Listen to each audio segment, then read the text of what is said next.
The Norfolk Southern Newcastle District runs from Cincinnati, Ohio to Fort Wayne, Indiana. The line was initially constructed by the Eaton and Hamilton Railroad and Richmond and New Miami Railroad in 1853. The line went from New Miami, Ohio to Richmond, Indiana.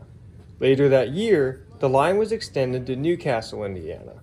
This line eventually became part of the Pennsylvania Railroad and was then purchased by Norfolk and Western in 1964.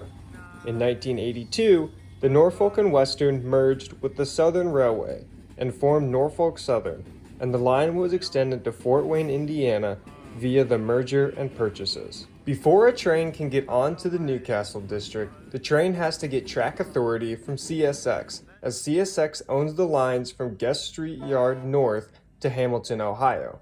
From there, NS trains can connect at a checkpoint called New River Junction. The Newcastle district is a single-tracked signal territory using old N&W signals. Since the line is single-tracked, there are many sidings from Cincinnati to Muncie and a few from Muncie to Fort Wayne. Knoll Siding is the biggest siding on the line. Just south of Muncie, the siding is 11,753 feet from West Knoll to Ball and 6,866 feet from Ball to York Point, for a total of 18,619 feet of siding to accommodate the biggest of trains on the line.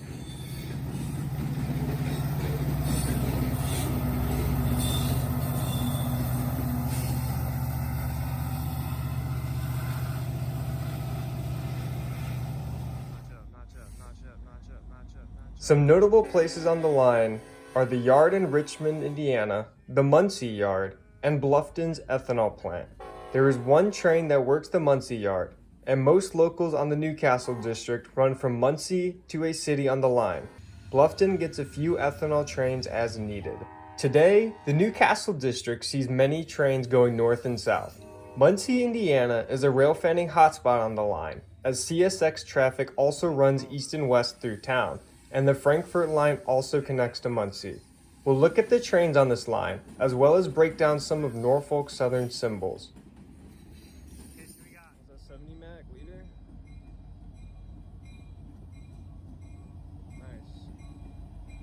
Nice. Taking a look at this train here and using it as an example, we're going to start in the top left-hand corner with the NS. That indicates the track that the train is on. In this case, it is on the Newcastle district, which is owned by Norfolk Southern. Moving to the right, we're going to see that I put WB. That stands for westbound. This train is going to take the Frankfort line and is going to switch over at 6th Street, which is where I'm located right now. Technically, the train is still going north, but in reality, it's about to switch and go west. Moving on to the right, we can see the symbol, NS41Z. That indicates that this is going to be a grain train. Moving to the second line, this is where I list the engines. First, we're going to start with the UP4109. That is the first engine in the consist. I usually like to have a full stop between train companies, which is why there is a period. Moving on, we get to the NS trains, NS4266 and NS1066, the New York Central Heritage Unit. I usually like to list out the heritage units or special units that I see in my videos.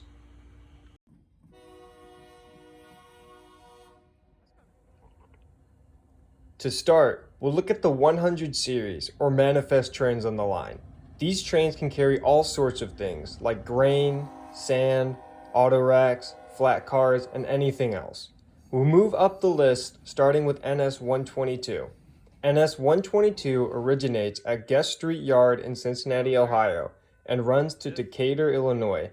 It takes the Newcastle district north to Muncie, and then connects onto the Frankfort district at the 6th Street switch. Its counterpart, NS123, does the opposite and comes off the Frankfort line in Muncie and heads south. NS142 originates in DeButt's Yard in Chattanooga, Tennessee, and runs to Elkhart, Indiana.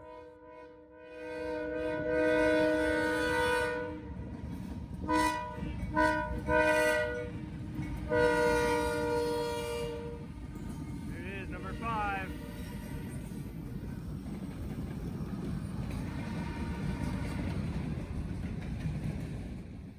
And 143, the counterpart to 142, does the opposite and originates in Elkhart and terminates in Chattanooga.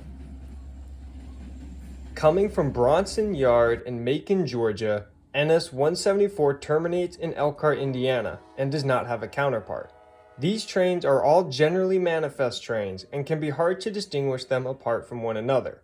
NS 188, on the other hand, has a lot of auto racks, mainly on the tail end, and usually has a cut of automobile bodies on it. The train originates in East Point, Georgia, and terminates in Detroit, Michigan.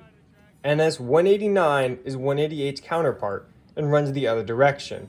The special thing about NS 189 is that it sometimes works the yard in Muncie and can block the main line for a couple of hours.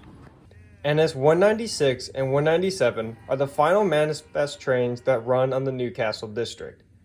NS 196 runs from DeButt's Yard in Tennessee to Elkhart, Indiana, and 197 does the opposite. All of these manifest trains are run daily.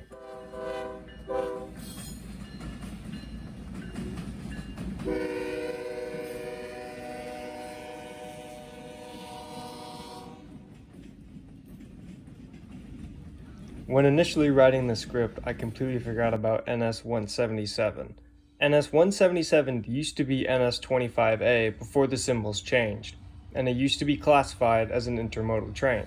Now it runs as manifest as well as intermodal, bringing back 177 from before. NS 177 runs from Calumet Yard in Chicago, Illinois, and terminates in DeButt's Yard in Chattanooga, Tennessee, and also runs daily with the intermodals. This train has a very high chance for having foreign power.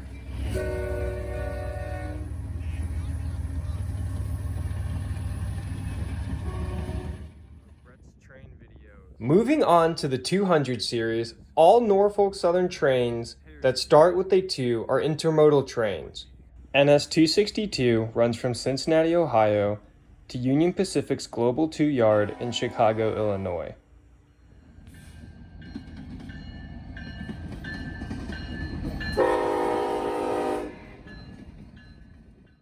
NS 26C is next.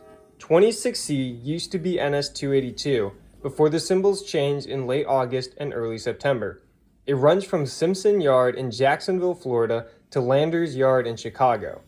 28C, the new 216, runs from Inman Yard in Atlanta to Calumet Yard in Chicago. NS 29A is the counterpart to 28C, and 29F is the counterpart to NS 26C. The intermodal trains are also run daily. Next on our list of trains on the Newcastle District are 400, 500, and 600 series trains. These are all unit trains, carrying grain, ethanol, and other bulk commodity goods. The Newcastle sees mostly grain trains, with a few ethanol trains ran as needed. In fact, all of these unit trains are run as needed, but grain appears more often. The Newcastle sees lots and lots of grain trains. To name a few grain trains, NS 41Z, 40M, 55G, 55V, and many more. These trains run north and south and go on and off the Frankfurt line.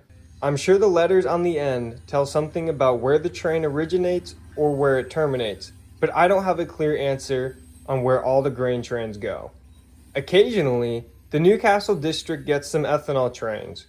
NS 64Q and 65Q are staples on the line.